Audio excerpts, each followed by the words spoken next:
할렐루야, 우리의 빛 되신 주님께서 이 시간에 우리와 함께 계십니다. 우리 주님을 영과 진리로 찬양하며 나아가는 이 기쁨이 얼마나 놀라운지 알 수 없습니다.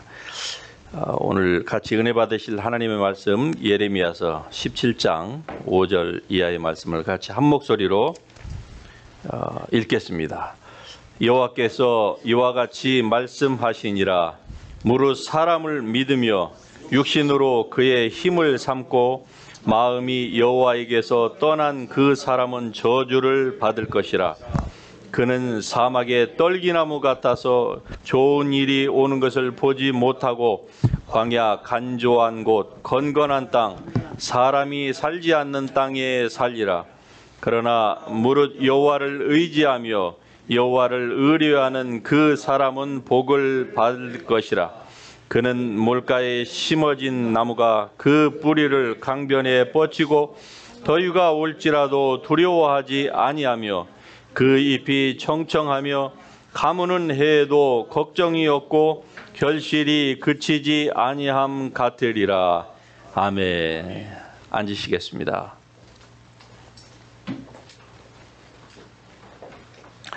오늘은 저주와 축복이 오는 통로에 대해서 같이 하나님의 말씀을 통해서 은혜를 받기를 원합니다. 은혜의 시대에 살고 있는 우리 그리스도인들에게 사실 하나님께서 내리시는 저주라는 것은 없습니다. 그러나 여전히 저주는 그리스도인인 우리들 주변을 맴돌고 있기 때문에 우리가 항상 깨어서 있어야만 합니다. 자칫 잘못하면 우리도 그 피해자가 될 가능성이 있기 때문에 그렇습니다. 그래서 오늘 이 본문의 역사 가운데에서 보면은 이 본문의 역사적인 배경을 우리가 살펴볼 필요가 있습니다. 이 본문의 말씀은 유다 남쪽 유다 이스라엘의 남쪽 유다의 마지막 왕의 시대 때에 이루어진 사건입니다.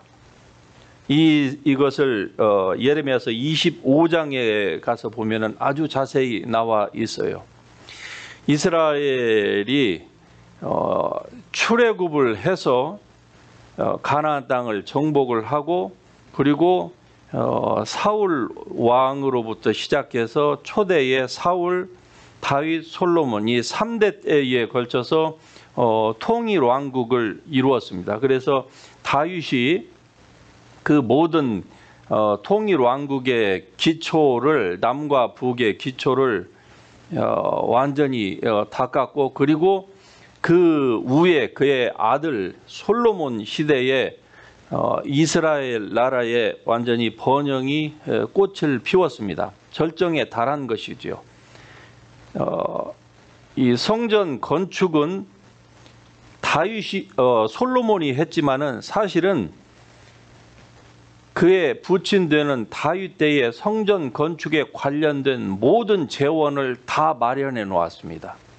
그래서 그의 아들 솔로몬은 그냥 성전 건축만 한 것뿐이에요. 그리고 그가 하나님 앞에 지혜를 받아서 나라를 초창기에는 잘 다스렸다가 나중에는 그가 타락하는 바람에 결국 그의 나라가 그의 아들 때에 다시 분열왕국 북이스라엘 그러니까 12지파 중에서 10지파는 북쪽 이스라엘 2지파만 남쪽 유다를 그렇게 형성하고서 그리고 많은 세월이 흘렀습니다. 그리고 오늘 이제 이 본문에 오게 되면은 이제 드디어 북쪽 이스라엘은 이미 100여 년 전에 아수르의 멸망을 당했고요.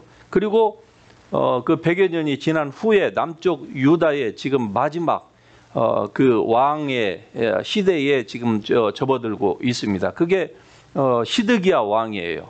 그런데 이 예레미야서 25장에 보면은 하나님께서 이렇게 말씀을 하십니다. 너희가 우상을 섬기지 말며 악행을 버리고 돌아오라. 그리하면은 너희가 이 땅에서 영원토록 살리라. 그게 하나님의 약속입니다. 하나님의 약속은요, 그 땅 백성들이 순종만 하면은 그 땅에서 영원토록 살리라. 비록 이스라엘이라고 하는 그 나라가, 그 팔레스타인 지역이 늘 지정학적인 위치에서 이 강대국들이 북쪽에서 흥왕하면은 남쪽으로 쳐 내려와서 아프리카로 내려가려고 하는 꼭 교두보가 그 땅이에요. 그리고 남쪽에서 이제 이 아프리카에서 이집트라고 하는 강대국이 국력이 세지면은 반드시 위에 북쪽으로 쳐 올라가려고 할 때에도 반드시 이 땅을 거치게 돼 있어요. 그러니까 지정학적으로 보자고 하면은 이 이스라엘, 이 팔레스타인 땅은요, 진짜 굉장히 중요하기는 하지만은 그러나 아주 위태로운 땅입니다. 다시 말씀드리면은 홀로 스스로는 클 수가 없는 땅이에요. 하나님이 도와주시지 않으면은 이 땅에서 영원히 산다고 하는 것은 정말로 희망사항에 불과할 따름입니다. 그런데 주님께서 말씀하십니다. 너희가 우상을 버리고 악행을 버리고 그리고 내게 돌아오면은 내가 너희를 이 척박한 땅에서 영원토록 살게 하겠다. 이게 하나님의 약속입니다. 오늘날 이 코리안 페닌슐러, 이 한반도 땅이 마치 꼭 이 이스라엘 땅과 같은 곳이에요. 지정학적으로 해양으로 진출하려고 하는 대륙 세력이, 즉 러시아나 이 중국이 이 한반도를 먹어야만이 이 태평양으로 진출을 할 수 있거든요.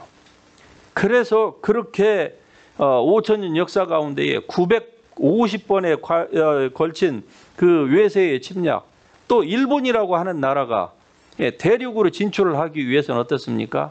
먼저 자기네 나라를 통일하고서 반드시 한반도로 거쳐서 위로 올라갈 때에 이 한반도를 희생 제물로 삼았던 나라가 이 한반도예요.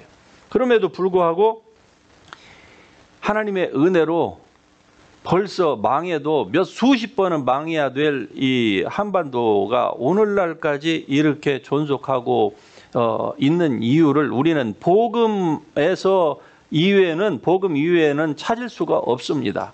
언제 한반도가 한번 제대로 부국 강병한 나라 그러한 시절이 있었습니까? 언제 한번 배불리 먹고 산 적이 있었습니까? 지난 70년을 제외하고서는. 마찬가지로 이 이스라엘 나라가 그런 나라였어요. 그런데 이미 북쪽은 그렇게 불순종함으로 망했습니다. 그리고 이제 유다가 남았는데, 유다가 이렇게 마지막 왕의 시대에 이렇게 지금 풍정등화 같은 이런 시기가 그냥 한꺼번에 갑자기 왔느냐? 그렇지 않습니다. 백성들이 그냥 한 번에 이렇게 죄지어 가지고 나라가 망했느냐? 그렇지 않아요. 성경에 예레미야서 25장을 보면은요, 예레미야 선지자가 분명히 얘기를 합니다. 내가 너희에게 23년 동안을 얘기를 했다. 그러니까 23년 동안 하나님께서 모든 선지자들을 다 보내셨습니다. 23년 동안. 몇 년 동안요? 23년. 마지막 왕인 세 왕에 걸쳐서 여호야김, 여호야긴, 그리고 시드기야, 이 세 왕에 걸쳐서 하나님이 너희가 우상을 버리고 악행을 버리고 그리고 내게로 돌아오라. 그러면은 내가 너희를 이 땅에서 영원히 살게 하겠다. 그러는데 말을 안 들었어요.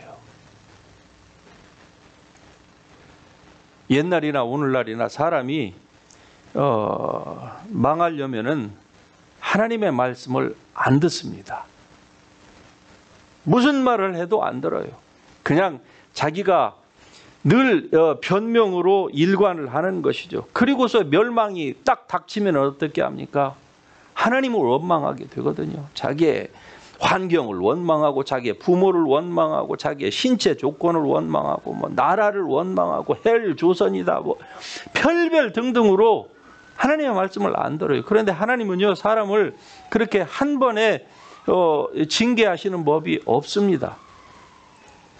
구약 시대도 그랬어요. 오늘 본문에서도 분명히 23년 동안 하나님이 그들에게 기회를 주셨는데 안 들었습니다.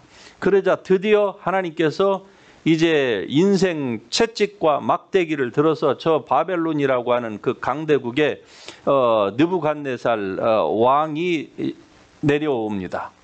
그리고서 이 남쪽 유다를 이제 침공을 해서 결국 그들이 그 예루살렘이라고 하는 그 성이 난공불락과 같은 성이거든요. 예. 지금도 가보면은 옛날에 것의 일부가 복원되어 있는데 그 성이요 정말로 높습니다. 그래서 바벨론 대제국이라고 해도 함부로 거기를 이 공성전으로 들어올 수가 없는 그런 그 성이에요. 고지대에 있고. 그래서 그 주위에 이 토성을 쌓고 그리고 포위 작전을 하고서 고사 작전을 합니다. 그 안에서 양식이 떨어질 때까지. 드디어 양식이 거의 다 떨어졌습니다. 그러니까 밤에 도망갑니다. 왕이 신하들을 데리고 군사들을 일부 데리고 빠르게 도망가는데 그걸 놓칠 리가 있겠습니까? 가서 여리고까지 가서 잡아옵니다. 그리고서 느부갓네살 왕 앞에 시드기야를 꽁꽁 묶어놓고 그의 두 눈을 딱 뜨게 그대로 보라고 하고서 그의 두 아들을 그가 보는 앞에서 그대로 죽여버립니다. 얼마나 비참합니까? 그리고 왕을 따랐던, 즉 항복하지 않았던 에레미야가 항복하라고 했거든요. 그런데 항복을 다 반대를 했어요. 에레미야를 매국노라고 다 몰아 세웠습니다. 남쪽 유다에 있는 모든 선지자들이 예레미야 한 사람을 전부 다 매국노라고. 왜? 항복하는 길만이 산다고 하는데 나머지의 수백 명의 선지자들은 왕에게 뭐라고 합니까? 여호와의 그 성막이 여기에 있고 그 언약궤가 이 땅에 있으니까 그가 오지만은 결코 이 땅을 넘보지 못할 것이고 그가 물러갈 것이다. 이런 얘기를 해요. 여러분이 왕 같으면은 수백 명의 그 선지자의 그 말, 달콤한 그 말을 듣겠습니까? 한 사람의 나라는 이제 끝났습니다. 어떻게 이제는 하나님께 회개해도 소용없습니다. 이미 그 보더라인을 넘어갔으니까 항복하는 길밖에 없습니다. 라고 얘기하는 그 선지자의 말을 여러분이 왕이라면 듣겠습니까? 둘 다 이 수백 대 일로 지금 하나님의 이 여호와의 이름을 가지고 예언을 하는데 여러분이라면 누구의 말을 듣겠습니까? 그래서 두 아들을 죽입니다. 그리고 예레미야의 말처럼 항복하는 것을 반대하고 예레미야를 오히려 죽이려고 우메렐에다 갖다가 집어넣고 했던 그러한 모든 대신들도 왕이 보는 앞에서 다 죽입니다. 예. 고개도 숙이지 못하게 하고 꼿꼿이 머리를 들게 하고 눈도 감지 못하게 하고 그대로 죽인 다음에 그 앞에서 그의 두 눈을 완전히 뽑아버려요. 그리고 쇠사슬로 메워서 다 착고에 채워가지고 1,500km를 갑니다. 예, 그 아라비아 반도를 저 북쪽 하라룬으로 해가지고 1,500km를 가서 시드기야 왕은 죽을 때까지 감옥에 집어넣습니다. 비참한 것이죠. 그리고 그것뿐입니까? 예루살렘 성벽을 다 헙니다. 그리고 그 찬란했던 솔로몬 시대에 그렇게 지었던 그 찬란한 성전을 완전히 다 초토화시켜요. 그리고 성전에서 제사 드릴 때 쓰는 모든 그 금과 은과 동, 철로 만든 모든 성전의 제사 기구들을 전부 다 가져가고요. 그리고 고관 대작의 집, 궁궐 다 불사릅니다. 그리고 오로지 그 땅에 남겨놓은 사람들은 가난한 사람들, 못 배운 사람들, 토지권이 없는 아주 비참한 그런 농부들만 일부 남겨놓고 다 잡아가요. 똑똑한 사람들 다 잡아갑니다. 여자들은 뭐 항상 전쟁이 나면은 제 1순위가 여자들이 어떻습니까? 최대의 피해자 중에 하나죠. 이게 오늘 본문의 배경이에요. 자, 그런데 이 가운데서 우리가 하나님의 말씀을 보면은 이렇게 말씀하죠. 여호와께서 이같이 말씀하시니라 무릇 사람을 믿으며 사람을 믿으며 육신으로 그의 힘을 삼고 마음이 여호와께서 떠난 그 사람은 저주를 받을 것이라. 이 저주라고 하는 이 단어를 저는 강조하고 싶지는 않습니다. 왜? 은혜 시대 가운데서 사는 우리에게 이 저주는 언약 가운데서는 있다고요, 없다고요?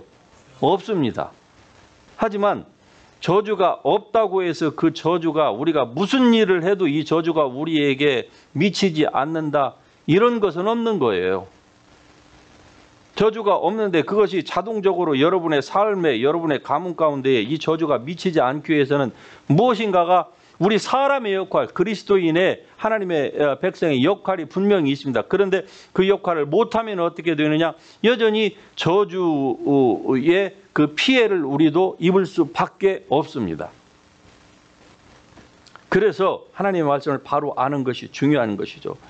이 히드기야가 사람을 믿었어요. 육신으로 그 자기의 권력, 힘을 삼았어요. 즉 하나님의 말씀을 의지하지 않고 어떻게 하면 저 바벨론의 이 억압에서 벗어날까 해서 이 히드기야는 나라의 온갖 돈을 다 싹싹 긁어 모아가지고 애굽의 왕에게, 바로에게 이 구원병을 요청을 했던 것이죠.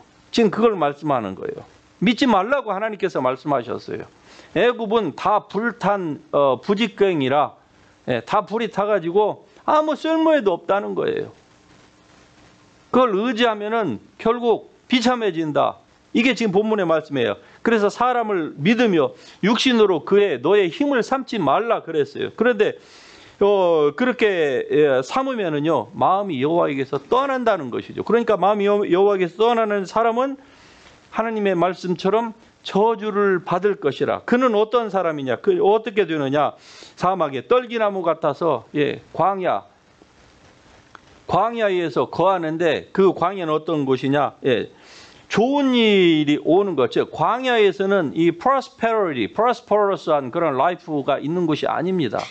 광야는 그냥 죽지 못해서 그 식물들이 살고 있는 곳 아닙니까? 그러니까 잎이 청청하지도 못하죠.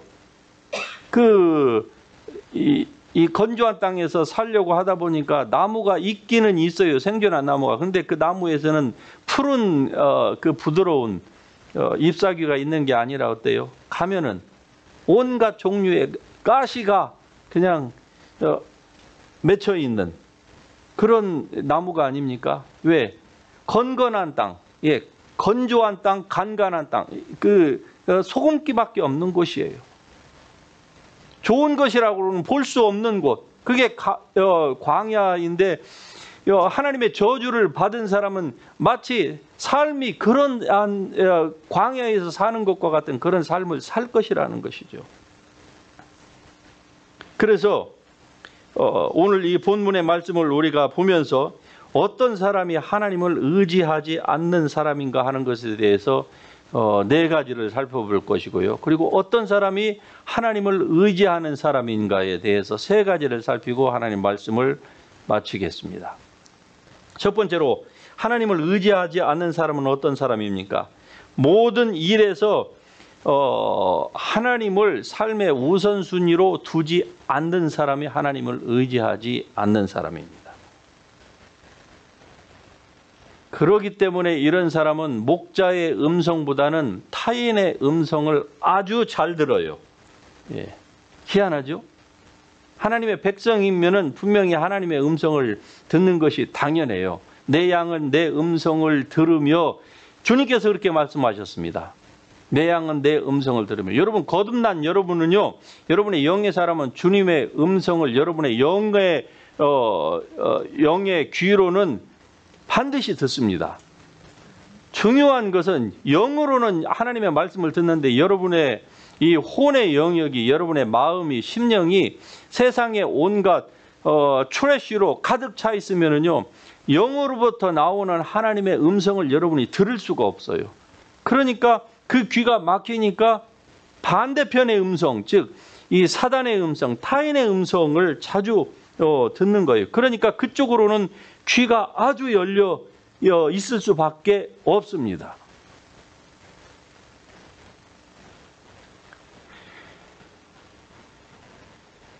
이 다니엘이라고 하는 이 선지자는요, 포로로 잡혀간 사람입니다. 그리고 그가 내시가 됐어요. 그럼에도 불구하고 그는 항상 어땠습니까? 하나님을 섬기는 일을 최우선으로 삼았어요. 자기의 정적들이 자기가 동쪽을 향해서 창문을 열어놓고 예배를 창문을 딱 열어놓으면은 그가 기도하고 그 다음에 자기 조상의 신 여호와 하나님을 예배한다고 하는 그 사실을 알고서 그것 때문에 그를 잡으려고 트랩을 다 놓았다는 것을 알면서도 이 다니엘은 어떻습니까? 왕의 명령을 무서워하지 않고 여전히 동쪽을 향해서 문을 열고 그가 하루에 3번씩 기도했습니다. 아니, 기도할 때에 꼭 동쪽 문을 열어야만 합니까? 안 열어도 하나님이 그의 마음을 다 보시거든요. 그러니까 다 알아요. 그런데 그는 그것이 하나님을 섬기는 예라고 생각을 했어요. 어릴 때부터 신앙을 그렇게 배웠습니다. 그리고 그게 맞지요. 그래서 항상 열어놓고 기도를 했어요. 아니나 다를까 그것 때문에 그는 잡혀서 사자굴의 산채로 그냥 던짐을 받았습니다. 그러함에도 불구하고 믿음의 사람들은 이렇게 하나님을 섬기는 일을 최우선으로 하니까 이 사단의 음성, 타협하려고 하는 그 음성이 아니라 그냥 올곧게 곧이곧대로 죽으면 죽으리라, 이 태도가 필요한 겁니다. 죽으면 죽으리라. 예배가 중요하다 이 말입니다. 어느 분하고 전화 통화를 하다가 보니까 그분이 교회를 오랫동안 다니셨는데 이 팬데믹 때문에 교회를 안 다닌대요. 그런데 지금도 교회를 안 나가신대요. 아니, 지금 교회 다 오픈 안 했습니까? 거의 다 했지요? 했는데 안 나가신대. 그래서 어느 교회 다니시는데 그랬더니 아니, 그건 알 거 없고요 그래요. 그렇죠. 제가 그것까지는 알 필요가 없는데 아니 근데 왜 교회를 안 나가세요? 그랬더니 제가 그 소리는 처음 들었습니다. 그분으로부터. 이 백신 주사를 맞은 사람들이 많아서 못 나간대요. 아니, 이게 무슨 말입니까? 전에는 백신을 맞은 사람들이 없어가지고 그 옮길까봐 안 나간다고 그랬는데 나는 또 듣더니 또 처음입니다. 그랬더니 그분은 무슨 인포메이션을 어디서 들었는지 백신 주사를 맞은 사람들이 많으면은 그것으로부터 또 무슨 병이 옮긴대요. 그러니까 어디에서 아주 그냥 최신 뉴스를 그분은 또 들은 것 같아요. 그러니까 제가 볼 때 그분은 교회 다니기 애시당도 틀렸습니다. 왜? 백신 안 맞은 사람이 이제 없거든요. 갈수록 더 많이 맞을 거 아니겠습니까? 하나님을 최우선에 두지 않고 하나님을 예배하고 하나님을 섬기는 것을 최우선으로 두지 않으면은 이토록 이 사단의 음성을 듣는 거예요. 그래서 가지 못하게, 하나님을 섬기지 못하게 하는 것입니다. 두 번째로 어떤 사람이 하나님을 의지하지 않는 사람이냐 하면은 바로 하나님께 기도하지 않는 사람입니다. 기도하지 않으면은요, 성경을 아무리 봐도 하나님을 의지한다고 하는 것이 머릿속으로만 의지하는 겁니다. 그래서 하루에 몇 분? 10분. 10분 기도하는 것을 한번 트라이를 해보시라는 거죠. 왜 성경은 쉬지 말고 기도하라 그랬어요? 숨은 쉬지 않고 계속 호흡은 들어 마시고 밥도 쉬지 않고 먹고 잠도 쉬지 않고 자고 노는 것도 쉬지 않고 계속 놀고 있잖아요. 그런데 기도는 계속 쉬고 있어. 그러면 어떻게 되는 거예요? 하나님을 의지할 수 있을까요? 사람이 성경 구절 몇 개 안다고, 지식 몇 개 안다고 하나님을 의지할 줄 압니까? 그렇지 않습니다. 그래서 기도하라. 여러분 기도하시기를 바랍니다. 기도하십시다. 예, 하루에 10분 무릎 꿇고 기도하는 것부터 시작을 하십시다. 10분이 길다면 길고 짧다면 짧을 수 있지만, 그러나 10분 기도하는 사람은 30분, 1시간도 기도해요. 예. 성경 공부하는 데는 1시간은 금방 지나가는데 무릎 꿇고 10분 기도하는 것은 너무나도 어렵다고 하는 것을 해본 사람은 아실 겁니다. 기도하지 않는 사람. 성경은 The end of the world is coming soon. 좋은 영화만 coming soon이 아니에요. 네? 좋은 쇼핑몰에 좋은 명품 가게만 coming soon이 아니고요. The end of the world is coming soon. 주님이 오실 날이 가까워 왔습니다. 만물이 마지막이 가까워 왔으니 그러므로 깨어서 기도하라. 할렐루야. 정신을 차리고 방탕하지 말고 술 취하지 말고 음란하지 말고 탐욕하지 말고 기도하라. 할렐루야. 기도하십시다. 기도하지 않으면은요 절대 깨지 못해요. 성경 안다고 해서 깨어나는 게 아니에요. 그거는 오히려 지식은 사람을 교만하게 합니다. 그러니까 성경 공부 많이 하는데 기도하지 않는 사람 보세요. 은근히 사람 잡습니다. 그 지식으로 모든 것들을 다 자기가 판단하면서 그렇게 사는 거예요. 예. 기도하지 않는 사람은 하나님을 의지할 수가 없습니다. 그러므로 정신을 차리고 깨어서 기도하라. 할렐루야. 세 번째, 어떤 사람이 하나님을 의지하지 않는 사람이냐? 탐심을 품는 사람입니다. 탐심. 그래서 성경은 이렇게 얘기해요. Greedy person is an idolater. 예. 탐심은 우상 숭배다. 탐심을 가진 사람은 우상 숭배자다. 오늘 본문에 나오는 이 유다라고 하는 이 나라가 우상을 숭배하다가 망했습니다.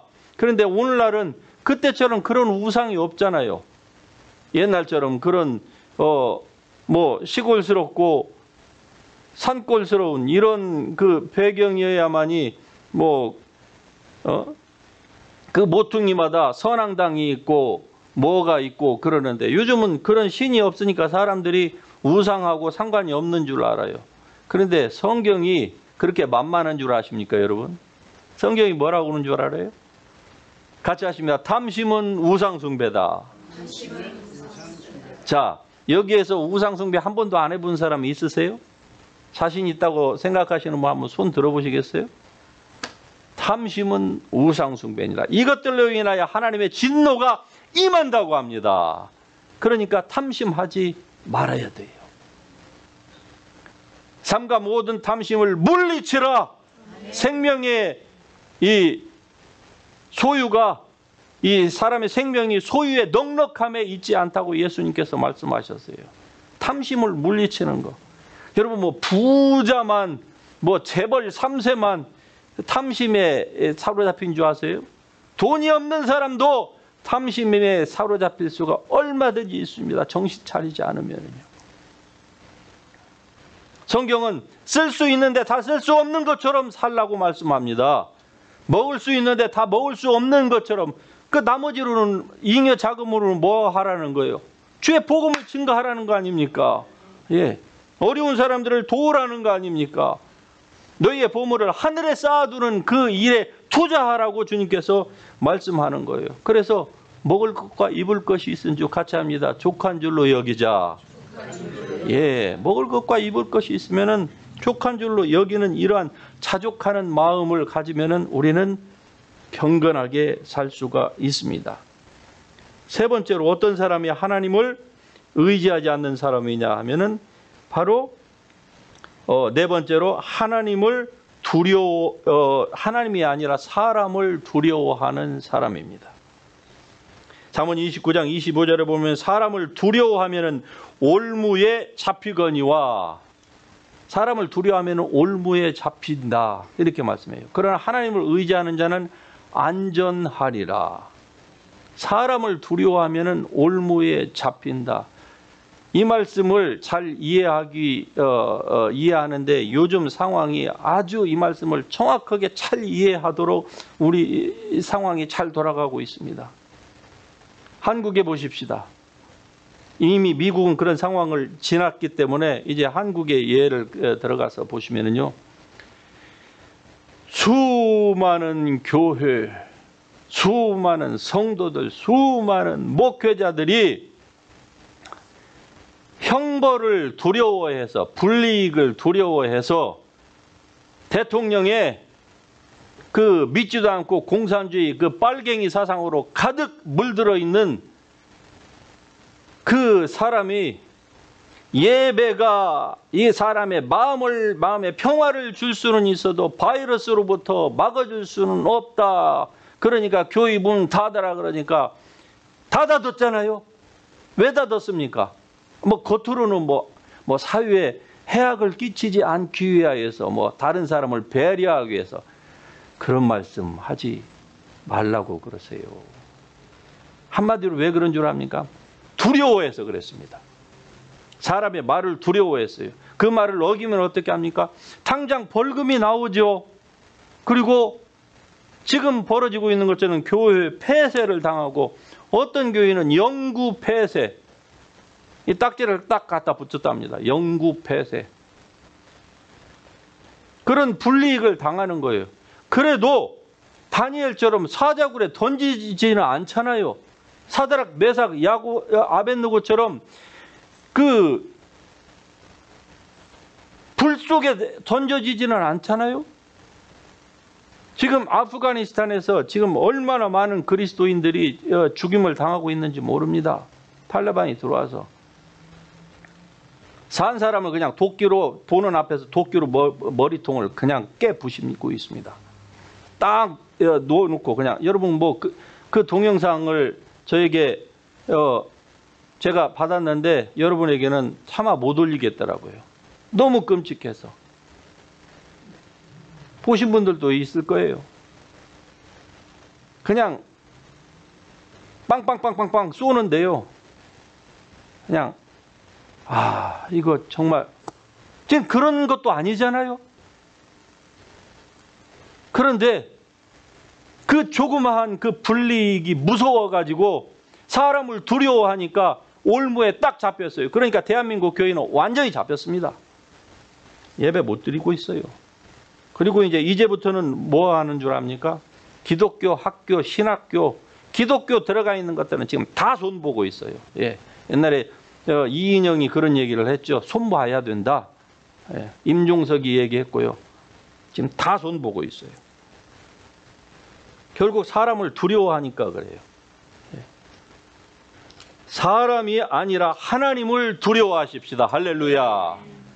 하나님을 두려워하면은요, 안전하리라. 하나님을 두려워하면 안전하리라. 사도 바울이라고 하는 이 사람은요, 디모데후서에 보면은 모든 사람이 자기를 다 떠났다고 얘기합니다. 왜? 복음을 전하다가 어려움을 당하는 것을 보니까 너무나도 부담이 되거든요. 그러니까 다 떠났어요. 예, 모든 사람이 다 나를 버렸느니라. 예, 대만은 나를 버리고 또 누구도 나를 버리고 누구는 나를 대적하고 다 떠났다. 그럼에도 불구하고 이 사도 바울은 그러니까 내가 사람이 나를 다 떠나가지고 내가 우울증 걸리고 지금 공황장애 걸려가지고 내가 죽게 생겼다. 나를 위해서 기도해달라. 몇 장 몇 절에 그런 게 있습니까? 바울서 시내. 예? 우리 같으면 다 우울증 공황장애 걸려가지고 그는요, I don't care. 왜? 주님이 함께 하시니까. 그러니까 감옥에 들어가서도 그렇게 맞은 상태에서도 하나님을 찬양합니다. 그리고 rejoice, rejoice in the Lord. And again I say rejoice. 어디에서 그 말을 한 줄 아십니까? 감옥입니다. 모든 것들이 다 잘 돌아가는 그러한 환경에서 나온 고백이 아닙니다. rejoice. 여러분의 환경이 지금 어떻게 여러분을 압박한다 할지라도 여러분은 우울하거나 낙담하거나 할 근거가 없습니다. 없어요. 주님이 함께 계시는데요. 안 되면은 그 환경 그냥 뒤집어 버리면 되는 거 아닙니까? 그냥 도망가면 되는 거예요. 그리고 새로운 삶 살면 되는 거 아니겠습니까? 예. 그게 감옥이면 어떻고? 물론 힘들고 어렵겠지요. 하지만 어차피 이 세상은 영원한 곳이 아닙니다. 여러분이 못 가졌어도 그 못 가진 것이 영원히 여러분은 가난한 자도 아니고 가졌다고 할지라도 그 가진 것이 여러분의 영혼을 보장해 주는 것도 아닙니다.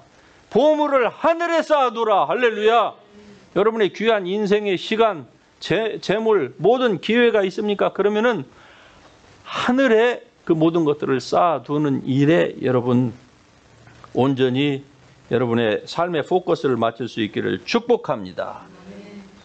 사람을 두려워하면은요, 두려워하는 것 가운데에서 또 한 가지가 있습니다. 그건 뭐냐면은 사람에게 거절당할까봐 노를 잘 못하는 사람들이 우리 주위에 의외로 많습니다. 거절당할까봐. 그렇게 해도 그의 사람에게 그 두려움에 사로잡히게 됩니다. 내가 이 말을 했을 때에 저 친구가 우리 부모가 노하라라고 하면은 어떻게 할까? 그것 때문에 노라고 해야 되는 그 상황이 왔는데도 노를 못해요. 예. 그래서 그것 때문에 삶을 어렵게 사는 사람들이 많습니다. 그래서 성경에서는 너희는 인생을 의지하지 말라. 예. 그의 생명은 코의 호흡에 달렸나니 호흡만 끝나면 인생은 의지할 것이 아무것도 없다는 거예요. 예. 의지하지 말라. 예수님 말씀하십니다. 너희가 나를 떠나서는 You can do nothing apart from me. 주님을 떠나서는 아무것도 할 수 없습니다. 그럼에도 불구하고 하나님이 아니라 사람을 의존하려고 하면은요, 뭔가 사람이 나에게 해줄 수 있을 것 같아요. 예. 그 마음을 먹는 즉시 하나님으로부터 돌아서는 행위입니다. 그래서 그의 마음이 점점 멀어지는 거예요. 자, 이제 그 두 번째로 어떤 사람이 그러면 하나님을 의지하는 사람입니까? 어떤 사람이? 첫 번째, 하나님의 나라와 하나님의 의를 먼저 구하는 사람입니다. 하나님의 나라와 하나님의 의를 먼저 구하는 사람. 예. 솔로몬이 열왕기상 3장에 보면 솔로몬에게 하나님께서 나타나셔서 아주 복을 주신 그 장면이 나오지요.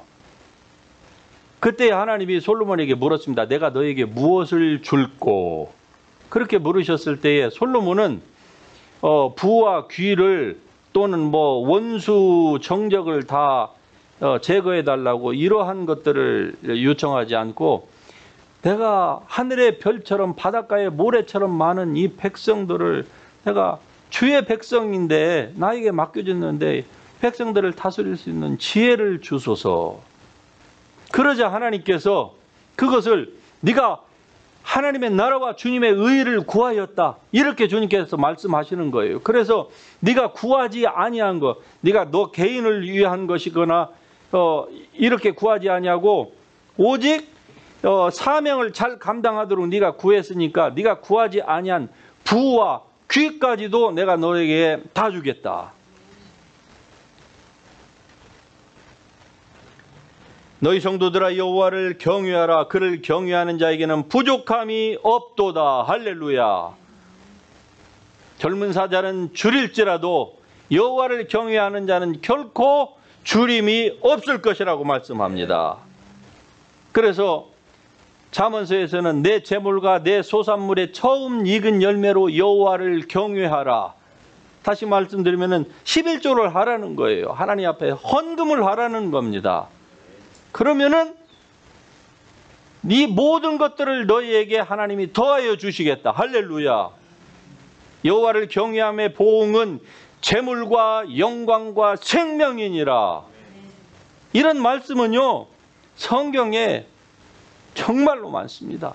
여호와를 경외하면은 얼마나 그의 삶이 결국에는 윤택하여지느냐 하는 것에 대해서. 그런데 왜 사람들이 왜 순종을 안 할까요? 당장 해봤는데 바로 뭔가가 나오지 않아요. 예, 밴딩 머신에는 동전을 딱 집어넣으면 원하는 버튼이 있어가지고 그것만 누르기만 하면은 바로 딱 떨어지니까. 예, 이런 일들이 안 일어나니까 한두 번 해봤다가 소용없다 이거죠. 예, 그 사이에 소용없다 이렇게 생각하는 사이에 사단의 음성이 들려서 결국 써야 될 일들이 막 자꾸 생기는 거예요. 예. 11조를 안 들여보세요. 그러면은 그거 아끼면은요, 써야 될 것이 굉장히 많습니다. 와, 이 11조만 이거 안 들여도 내가 이것도 하고 저것도 하고 1, 2, 3, 4, 5 아주 많아져요. 내 재물과 소산물의 처음 익은 열매로 여호와를 공경하라. 그리하면은 내 창고가 가득히 차고. 하나님의 말씀은 항상 패러독시칼합니다. 드리면은 부족해져야 돼요. 예, 계산상으로 보면. 그러는데 오히려 내 창고가 가득히 차고 내 포도즙 틀에 새 포도즙이 넘치리라. 할렐루야. 예. 밭에 감추인 보화를 발견한 농부의 그 다음 액션을 여러분 잘 아시죠? 일용직으로 밭을 갈도록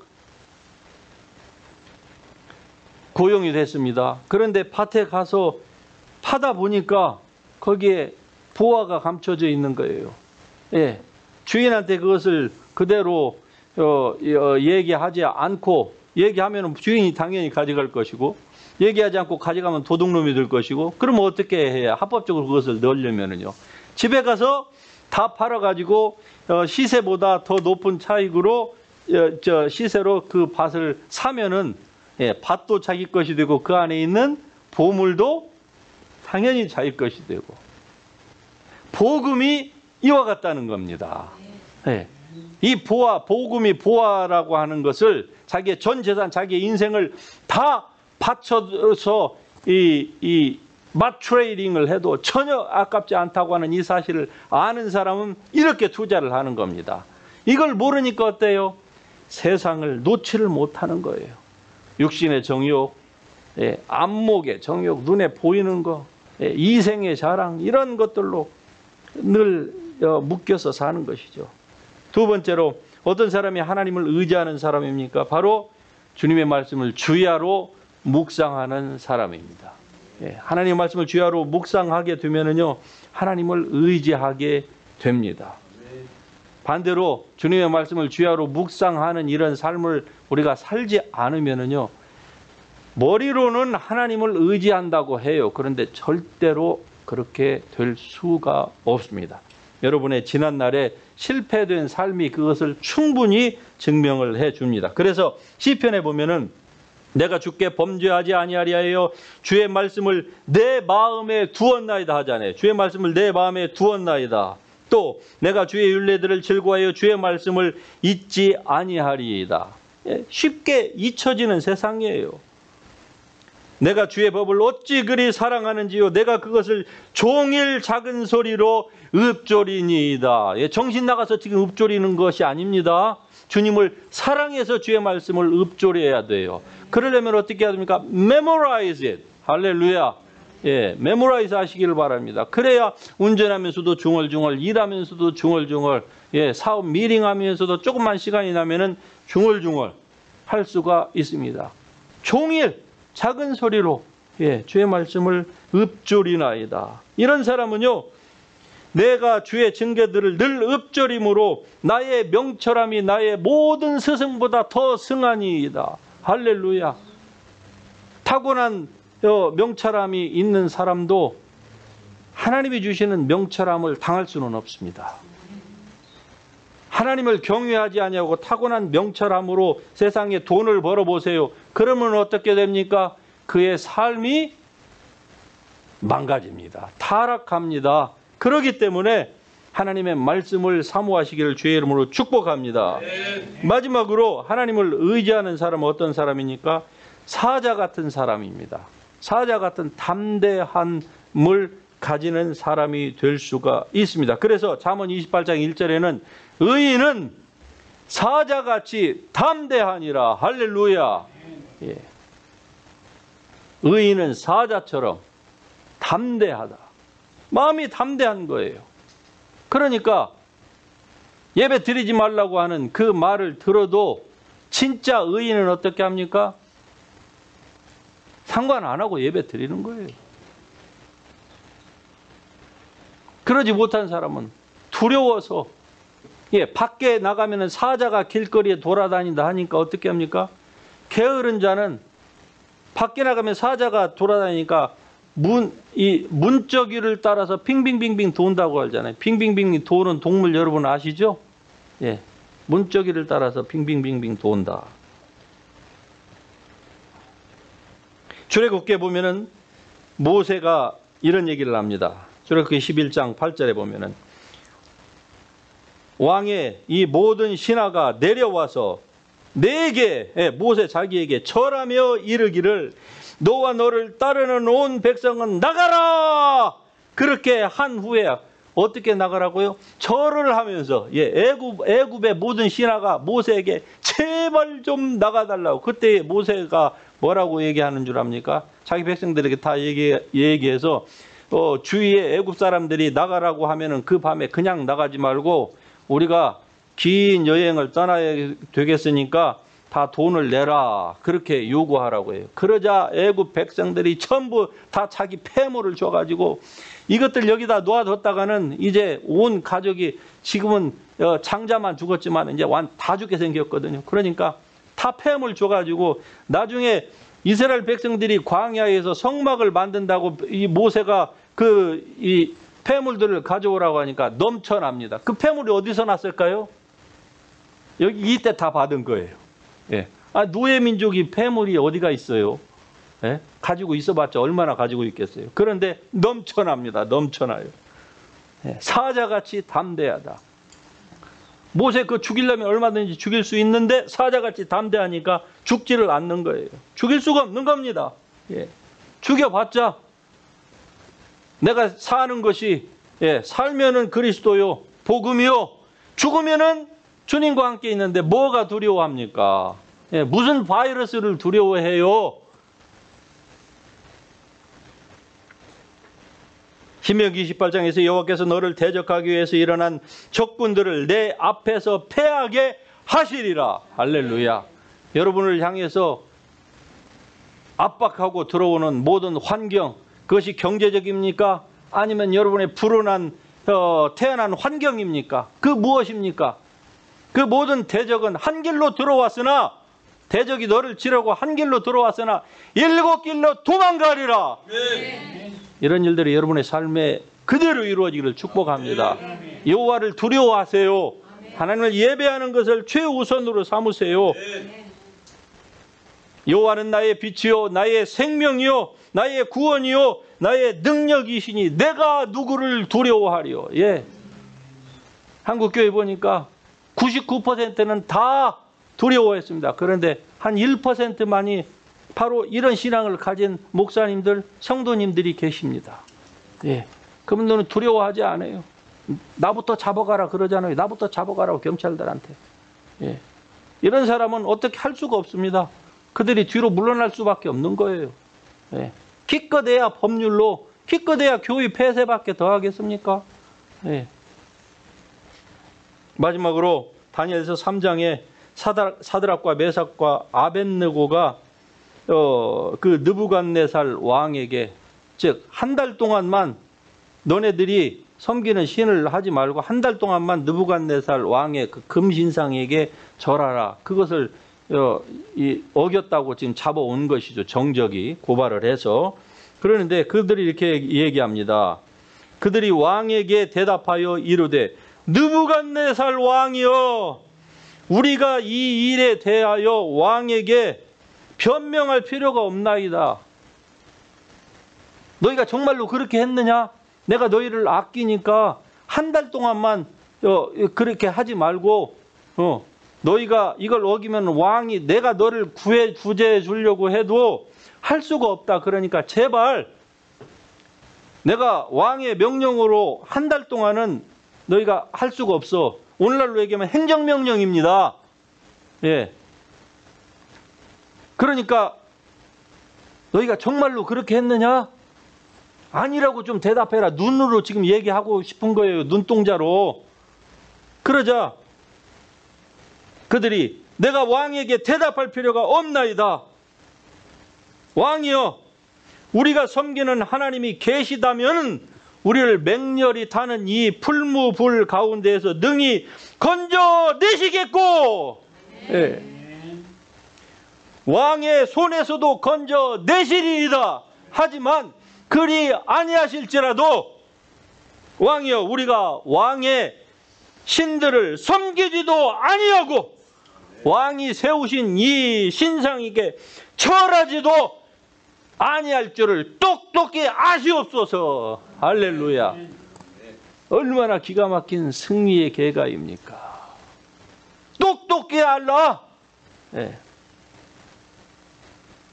하나님이 건져주시지 않을지라도 우리는 그렇게 할 수 없다. 왜? 하나님이 살아계시니까. 살아계시는 하나님, 역사하시는 하나님, 여러분 삶 가운데서 여러분을 떠나지도 않고 버리지도 않고 불꽃 같은 눈으로 여러분을 어디에 가든지 지켜보고 계시는 그 하나님, 감시하려고가 아니고 여러분을 사랑하셔서, 할렐루야, 저주를 퍼부으시려고가 아니라 축복하시려고 여러분을 늘 진리 가운데로 인도하시는 하나님, 그 하나님을 우리가 섬기고 있습니다. 할렐루야. 여러분은 여러분의 삶에 저주의 통로가 열리기를 원하십니까? 아니면은 축복의 통로가 열리기를 원하십니까? 다 같이 일어나셔서 주여, 나에게 하나님께서 이미 다 파이프라인을 연결해 주신 이 축복의 통로가 내 삶에 열려지기를 원합니다.